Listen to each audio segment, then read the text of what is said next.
Alright, here we go. Alright, we're gonna do the defense replays. I know it's late, man. Forget about that. We're just gonna load in. Yeah, it's the same defense that I've been running for the past few Anima seasons. I did, however, update a couple of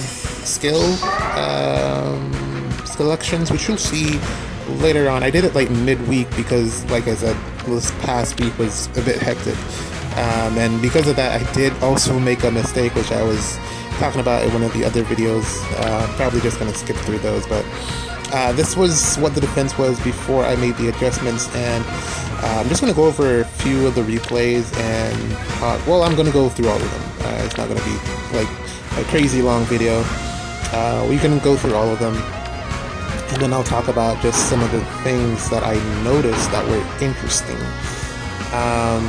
It's great that I didn't have to build an entire new defense, because we did get two very powerful new meta units into the game in the past 2 weeks or so. So at the very least, I didn't have to completely... Oh, let me turn on the replay. On that. Okay. So at the very least, I didn't have to completely overhaul my Edelgard here because I already attacked. I get to ignore her defensive special. Behave yourself. So that's great. My only problem with this Valentine's Edelgard is that I just can't find a good way to get her onto traps and not have to worry about it. People are wising up to the Hex Trap just being completely useless. So I'm seeing a lot more of the other two. And those are actually a problem. You kind of need Disarm Trap or Smite plays to really deal with those. And it's not always the most convenient thing to work around, especially if the enemy has, like, let's say Ather, and you smite onto the ground, Bolt Trap, it's kind of over, because there's no going back to, you know, safe haven, because enemy threat range is so oppressive in the current state of the game that it's really, if you're going in, if you're making that commitment on turn one, something as simple as the traps are like gaining in importance now.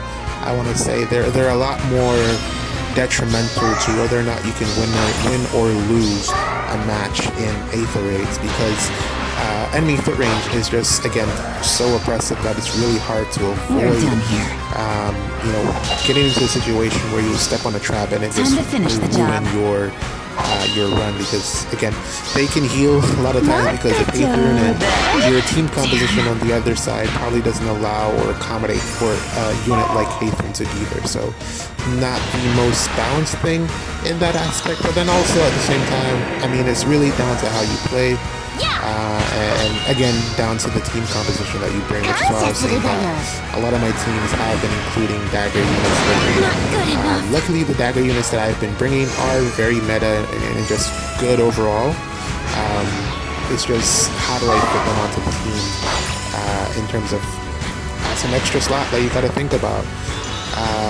So yeah, that's the whole thing in and of itself. But yeah, really good that I didn't have to completely overhaul the defense. Overhaul, if you remember My Hero Academia, Season 3, I want to say, with Eri. Very, very great villain. Still not as good as Stain, though. Stain from My Hero Academia was, yeah, man, that guy gave me chills. That voice acting performance, fantastic. And that was when I was watching the dub, so imagine how good the sub was. Sidetrack. I haven't actually watched the latest season. I'm kind of just biding my time, just waiting on it to get to the good part again. So yeah, pick up on that at a later date, I guess. Also, it's done, so I don't really have to wait too long. Hopefully they don't wrap it up in a movie like they're doing with Demon Slayer. Yeah, well, the Demon Slayer one is a little bit more understanding, because this last arc of Demon Slayer, I don't see how they would do that as separate episodes. It's really non-stop fighting, a lot of things going on at the same time, so it'd be really difficult to break it up into separate episodes, so I can understand the them doing this, and it's going to be good. If you've read the Demon Slayer manga, you know that wrapping up Demon Slayer, it's going to be nice. Hopefully they don't do the whole recap as in the movie. Hopefully they do the recap as like separate episodes. Not good enough. Yeah, I would appreciate that. But in any case, yeah, great that I didn't have to completely overhaul the defense. I did want to keep Valentine's Edelgard in Anima season, so that's a plus. And I think one of the main things that'll probably change is Hearthfulger. At some point I'll swap her out to something else. Now, this matchup here was the first one that we actually got a Camilla team that matched into me, and as you can see here, a lot of the similar components to what I'm trying to add to my team. You have Yunaki here with the Disarm Trap, and then extra range from Lyn, and action with Ather, Mythic, and then just other Mythic units to round out the core. A lot of these are probably not necessary, but that's just what he has available, I guess. Now, you'll see here, 5 hits Camilla needed to take out Rhea here. She did all 5 hits, or was it 4? I forget. Do well. This already last 5 hits, which is very good. I was quite surprised because this matchup was the one that made me think that this is where he made a mistake and ultimately had to surrender. Canto control. Yeah, there you go. But yeah, the traps, again, like I said, playing a very, very big part in terms of like being able to initiate and get through on the defense. And there he just misplayed, and it really worked out in my favor with the cancel control on Athos. It's not completely without value, but once Sakura is there, which I'm pretty sure that salvage effect will be, well, maybe not the entire thing. Maybe they'll leave the cancel thing to Sakura and pass off the rest of it to someone else. That will be interesting if it's going to be a Sakura ult or maybe a duo. I can't see an ult of Sakura having something that powerful. It's probably going to be a duo. But yeah,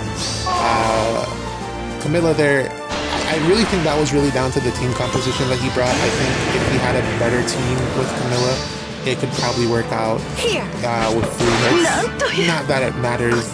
You just want to beat the near save and get out. I think the Dancer would have complemented that team better instead of, let's say, Reagan, but probably doesn't have that available. Speculation, I don't know. But it was good to see that, you know, at least with the base of what the defense is here was able to manage to some extent a hit and run Camilla that wasn't very like well put together.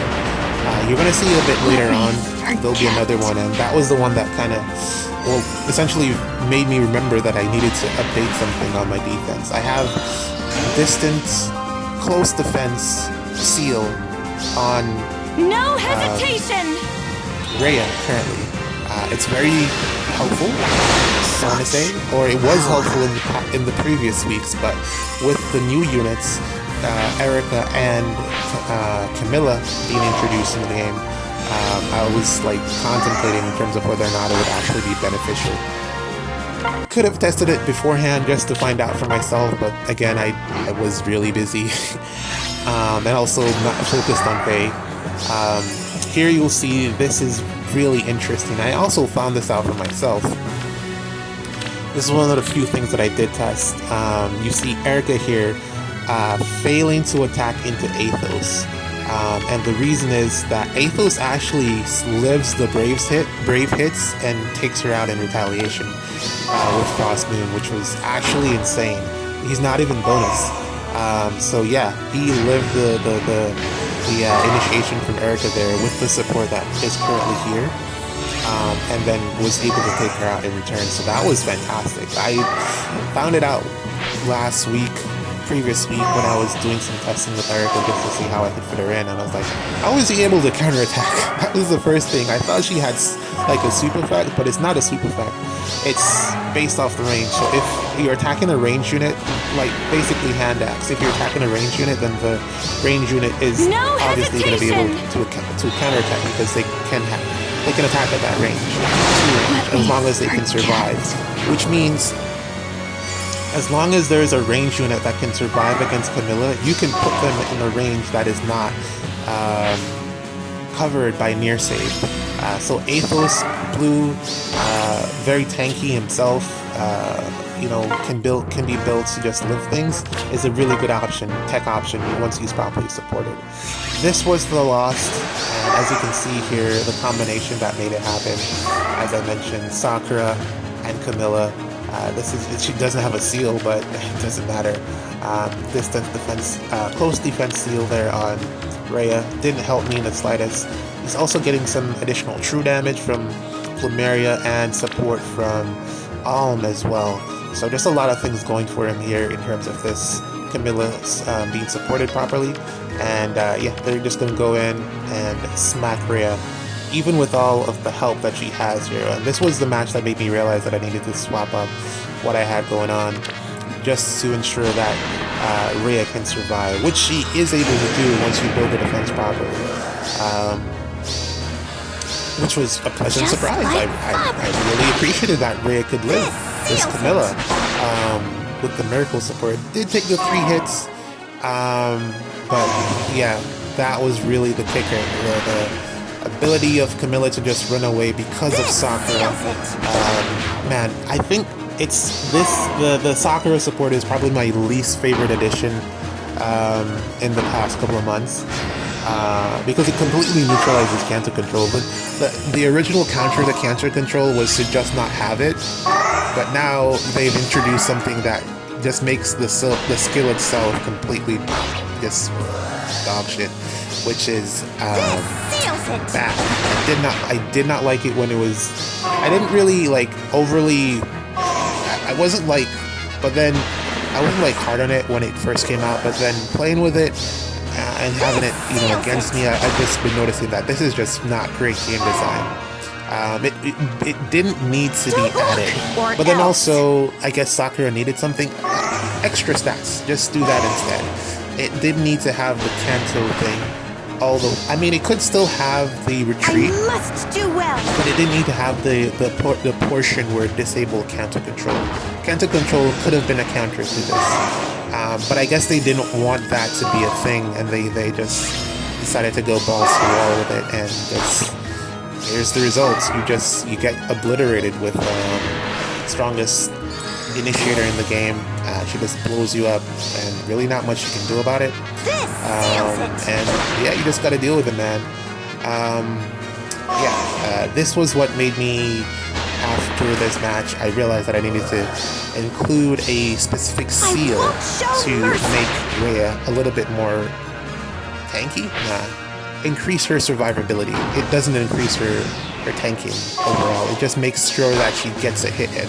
So the options are obviously Hardy Bearing or Deflect Melee. Deflect Melee is interesting.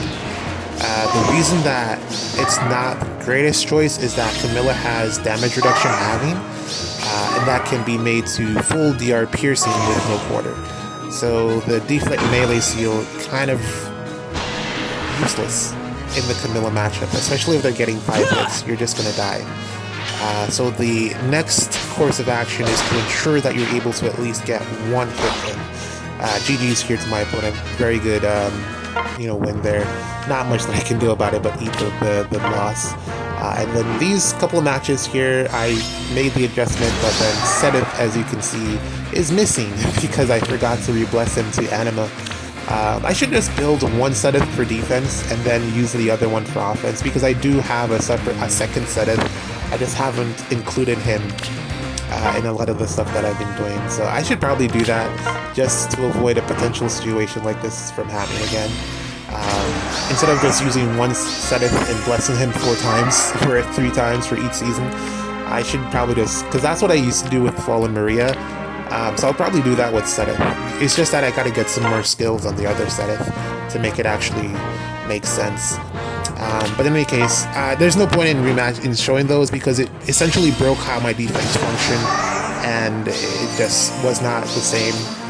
Edelgard wouldn't have been able to warp down, so it was, no point. It just didn't work. It's a lot weaker. So here we go. Hardy Bearing, like I was saying, is really what you want to have over the deflect melee, because you want to make sure that you can at least get a hit in against the desperation. That is how you deter her from attacking. She is not going to one-shot unless she has Fatal Smoke, or there's some type of Fatal Smoke support. She's typically not going to one-shot Rhea.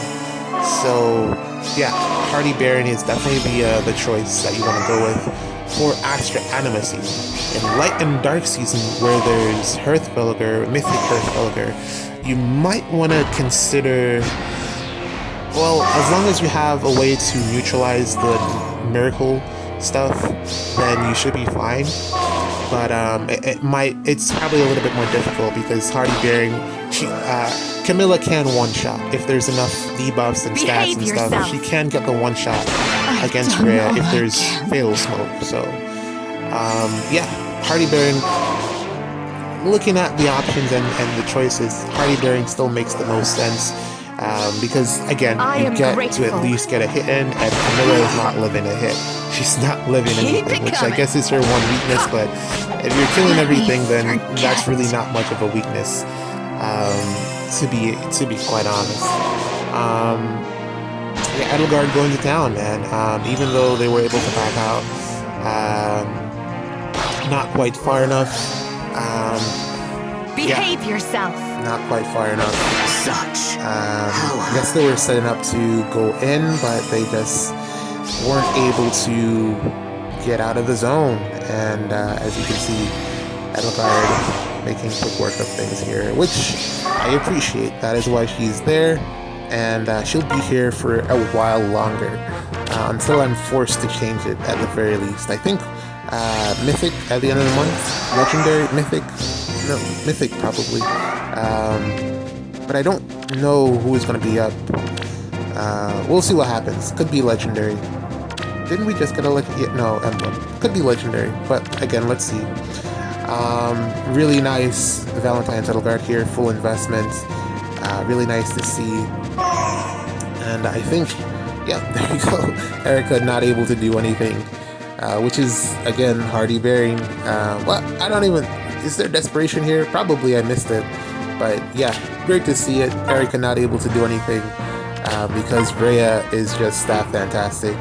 I really considered using Baby Corn, but after the matchups that I saw in SD and just overall performance without the merge, he's not that great, so dumped that idea. Might go, like, I wonder if the banner's still up. I might try to get a +1, you know, just for the hell of it. He'll be really great when they introduce better B skills and a better far save skill that adds more to his speed. He'll be better then. He's really not great on turn 1, which is unfortunate. So you gotta build around him. Kind of like with Fjorm, you gotta build around Fjorm as well for speed. And a lot of times he just gets one shot versus Camilla. He needs I don't know if you want to go like Shield Fire on him. I don't know. It's really confusing unit. So I'll leave it at that. I feel like Rhea is still just better and will age better because she doesn't depend on speed. This is so sneaky from my defense here. I really love that Edelgard is able to do that. Even going around, even though the grass terrain is there, Edelgard is able to just sneak in and get a kill, which is what gets her going here. And it allows her to just get in there because now she can just walk around instead of warping. Behave yourself. So that's a huge benefit. Again, I'm still really sad that I can't get Winter Edelgard to work because if she had pass, my god, it would just be so easy. Or if there was a pass seal, again, so easy. But I can't drop Winter Edelgard's B skill. She gets so much from it. And then, yeah, that's really what I would need to do to get her to work. But yeah, defense still stomped. I feel like, barring the failures on my end, the defense did a very, very good job. You know, good win with the Rhea team, the Camilla team, which again I should have adjusted for. I was saying all week that I'm probably going to drop Dimitri here from this team. Just isn't it? I really like what he does, but just keeps dying on me, so I can't initiate with him, so I'm gonna drop him for someone else. Don't know who yet, probably Felix, but let's see what the banner holds. Yeah, I'm gonna drop extra actions. Crom, really love this build on Crom. With the water sweep, it's really good. Not quite great into deflect missile, deflect melee, but into everything else, into the Rhea, it works really well. He also takes out Corrin, so that's great with the Erica ring. And yeah, Asker is going to be on my teams. Don't know who else is going to fit in, but Asker will be there because he's my light mythic that's highest scoring. So, and he's bonus, so some Gale Force action to look forward to with Asker next week. GG's, see you in the next one.